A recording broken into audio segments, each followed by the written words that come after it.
Step number 7, the Rudolph ronde and slip pivot. Let us demonstrate it for you.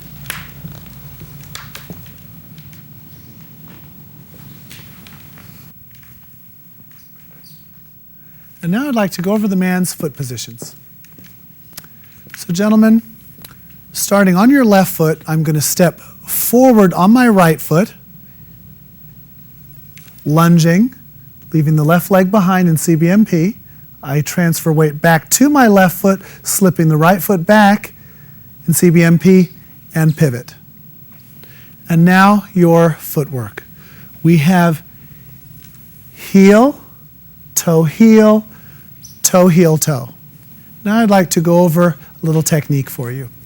Now gentlemen, you have to create a ronde, which in this ronde, the lady is actually pivoting on her left foot. So to create the pivoting action for the lady, what will happen is as I step between her feet, I'm going to aim for the right side of her body to actually open her right side out and to ronde the leg. So I'll illustrate that a little bit more with Heather, but as I step forward, I'm focusing on aiming for that side of her body. As I change weight onto my right foot, I'm going to get a strong rotation through my left side.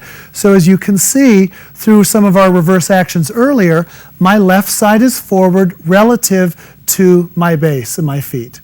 Okay, now from this position, I slip back on my left foot, maintaining that same relationship. Now from this position, I slip my right foot back, preparing to pivot. I visualize the inside of turn, and now I pivot. Now we'd like to invite Heather back to show us the ladies' part. And now the ladies' foot positions for the ronde. So from here, ladies, if you notice, what I'm going to do is this first step is actually a pivoting action on that left foot. And now I'm going to step right foot back, pivoting, pushing up, and left foot forward, pivoting. So that is my foot positions. Now my footwork for this step is ball heel, ronding the inside edge of my right foot. I am then crossing behind on my right foot, pushing up to my right toe, pivoting, and then landing toe heel of my left foot. So it's very, very important, ladies, that when you go into your ronde, you don't just step and try and ronde the leg without the first actual little pivot coming through your left foot. So this will make the leg lines look a lot cleaner. And you may sometimes see also this action being done at with a much higher leg action, but tonight's demonstration and on this video for you, we're going to just keep the leg line nice and low. Now from here, as I push up, ladies, technically what I'm feeling that I'm doing is I'm finding the center balance and spine to the ball and the back of the right foot. So I'm going to my back foot, which is my right foot. I'm pushing up through the ball of the foot, and I'm using that to pivot and dance my center within my own balance and not trying to find the man's balance. So what tends to happen on this action is as soon as the lady has to step back, the first thing she tends to do is, where's my partner? Do not try and find your partner's position here.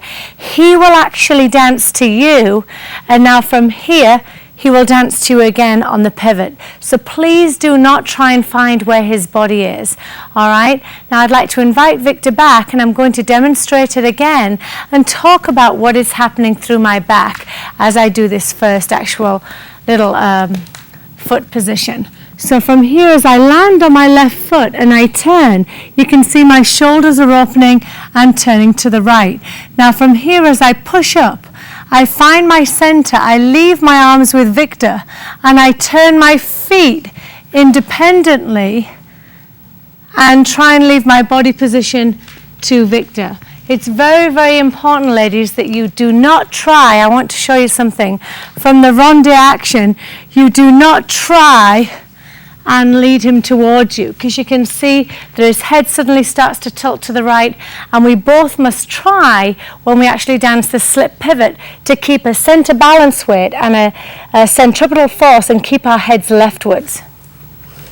Now, gentlemen, When I mentioned earlier stepping between the lady's feet on your right foot, leading their ronde, what I'd like you to focus on in terms of Heather here is that she's a door.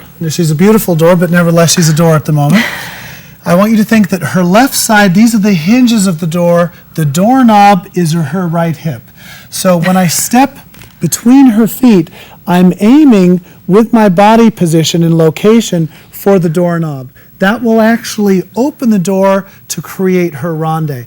As I step forward on my right foot, if I place my body too close to the hinges of the door, which would be her left shoulder and hip, I'm going to knock her backwards. So if you can kind of picture your partner in that fashion, that you're aiming for the actual doorknob on her right hip, you'll find much more success at opening them up for the ronde. Now, of course, we're going to start off with good posture, right? As I lead the ronde, I'm going to let my hands and upper body breathe towards the lady and not hold them in a restricted fashion, because that will stop her from pivoting on her foot and creating the ronde.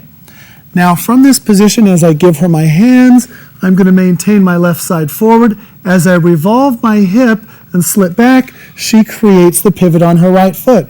And now we simply maintain that good body position through the slip pivot. And that is your root off ronde and slip pivot.